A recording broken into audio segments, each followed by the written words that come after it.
मैं डॉक्टर कविता भटनागर अपने YouTube channel में आप सभी का स्वागत करती हूँ। बच्चों, आज हम सहसंबंध कोरिलेशन के विषय में जानेंगे।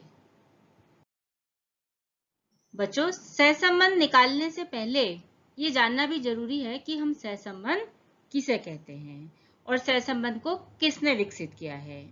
सहसंबंध सिद्धांत को विकसित करने का श्रेय फ्रांसिस गाल्टन को है तथा कार्ल पियर्सन को है।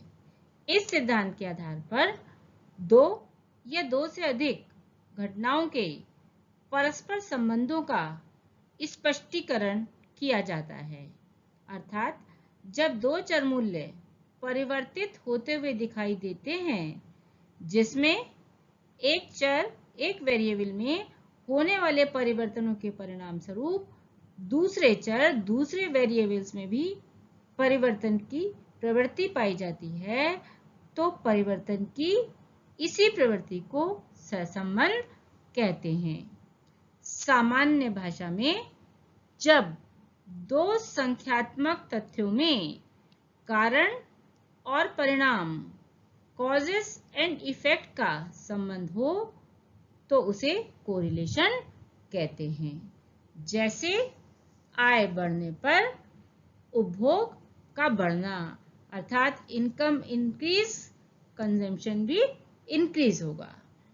अर्थात उपभोग किस कारण से बढ़ा? आय बढ़ने के कारण, और आय बढ़ने का परिणाम क्या हुआ? उपभोग में वृद्धि। इस प्रकार कारण और परिणाम का संबंध स्पष्ट दृष्टिगोचर होता है। सहसंबंध के प्रकार, टाइप्स ऑफ कोरिलेशन। पहला आता है हमारा पॉजिटिव एंड नेगेटिव कोरिलेशन, धनात्मक और ऋणात्मक सहसंबंध। जब दो समंकमालाओं में एक ही दिशा में परिवर्तन हो तो वह पॉजिटिव कोरिलेशन कहलाता है।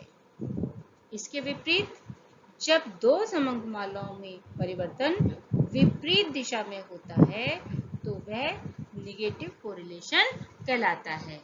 जैसे increase in demand, increase in prices, अर्थात ये कैसा सहसंबंध है? धनात्मक सहसंबंध है, क्योंकि मांग के बढ़ने पर कीमतों का बढ़ना, दोनों में बढ़ने की प्रवृत्ति एक ही दिशा की ओर होती है। और दूसरा है हमारा decrease in supply, increase in prices, अर्थात ये विपरीत दिशा में परिवर्तन हो रहे हैं। दूसरा है हमारा linear and curve linear correlation, रेखीय और वक्र रेखीय सहसंबंध।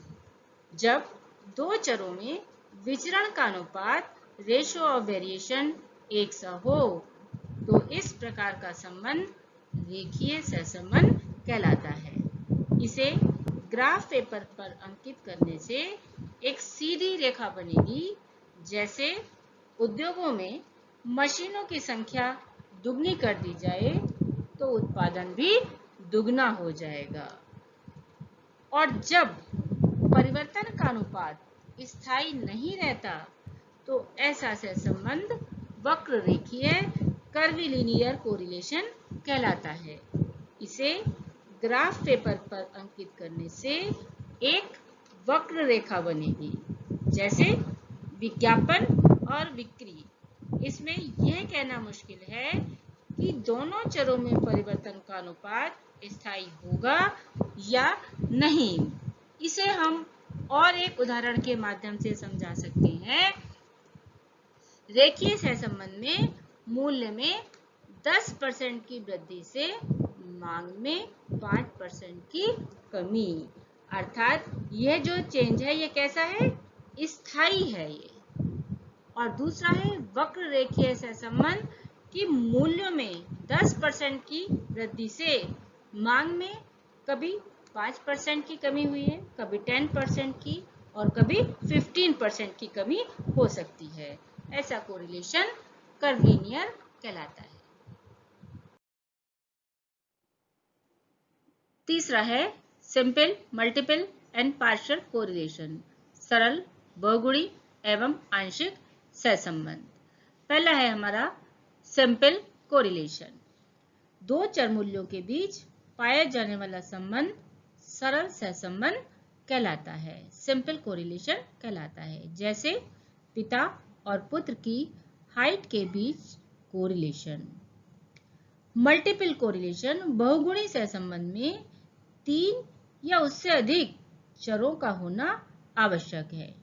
इसमें एक चर आश्रित डिपेंडेंट होता है, अन्य स्वतंत्र इंडिपेंडेंट होते हैं। इन सभी स्वतंत्र चर मूल्यों का आश्रित चर मूल्यों पर सम्मिलित प्रभाव का अध्ययन मल्टीपल कोरिलेशन कहलाता है। जैसे वर्षा और फर्टिलाइजर दोनों का गेहूं की उपज पर सामूहिक प्रभाव। और जब दो से अधिक चर मूल्यों का अध्ययन तो किया जाए, परंतु बाकी चर मूल्यों के प्रभाव को स्थिर रखकर केवल दो चर मूल्यों के कोरिलेशन निकाला जाए तो वह पार्शियल कोरिलेशन होगा। जैसे स्थिर वर्षा की मात्रा में फर्टिलाइजर की मात्रा व गेहूं की उपज के संबंध का अध्ययन करना पार्शियल कोरिलेशन होगा।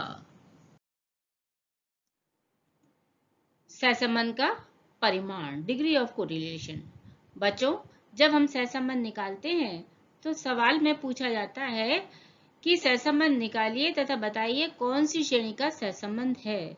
तो इसके लिए हमें डिग्री ऑफ कोरिलेशन के विषय जरूरी है। तो पहले है हमारा परफेक्ट कोरिलेशन, पूर्ण सहसंबंध।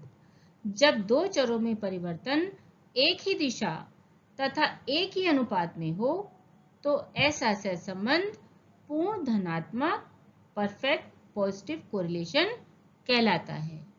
ऐसी स्थिति में कोएफिशिएंट ऑफ कोरिलेशन +1 होता है।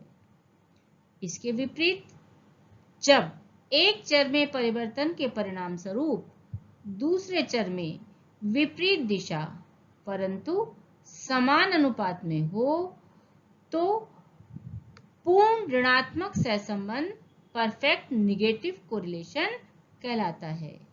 ऐसी स्थिति में कोएफिशिएंट ऑफ कोरिलेशन -1 होता है।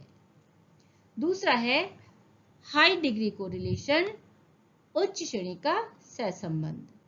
जब दो चरों में पर्याप्त मात्रा में कोरिलेशन पाया जाता है तो हाई डिग्री कोरिलेशन कहलाता है।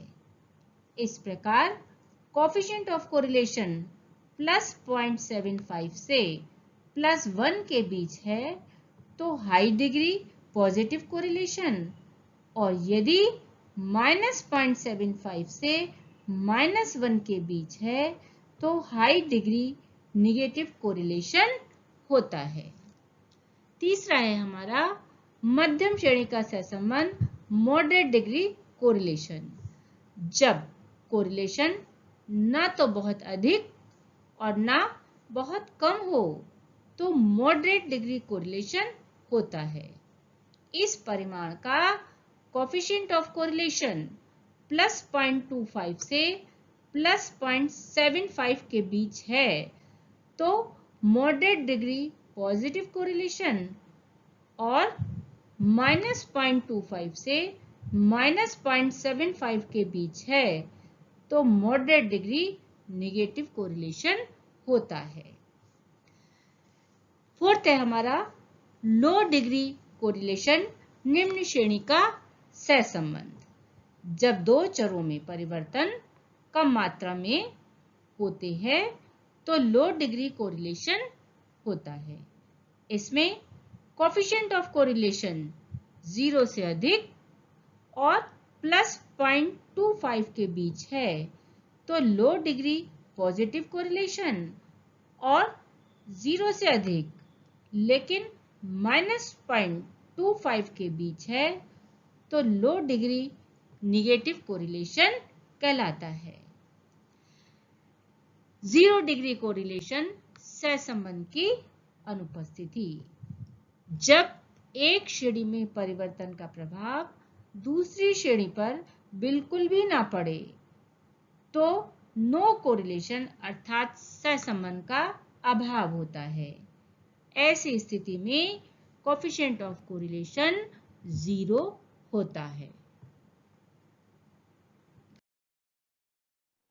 सहसंबंध ज्ञात करने की रीतियां, मेथड्स ऑफ डिटरमिनिंग कोरिलेशन।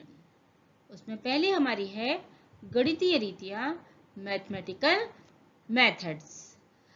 इसमें गणितीय रीतियों में पहली हमारी आती है कार्ल पियर्सन्स का सहसंबंध गुणांक, Karl Pearson's coefficient of correlation. दूसरा है स्पीयरमैन की श्रेणी अंतर विधि, स्पीयरमैन्स रैंकिंग डिफरेंस मेथड। तीसरी है हमारी संगामी विचलन गुणांक, कोएफिशिएंट ऑफ कंकरेंट डेविएशन। और फोर्थ है हमारी न्यूनतम वर्ग रीति, लीस्ट स्क्वायर मेथड। दूसरी रीति है बिंदु रेखीय रीति, ग्राफिक मेथड्स। यह 2 होती है। पहली है हमारी विक्षेप या बिंदु चित्र, स्कैटर या डॉट डायग्राम, और दूसरी है बिंदु रेखीय चित्र, द ग्राफिक मेथड।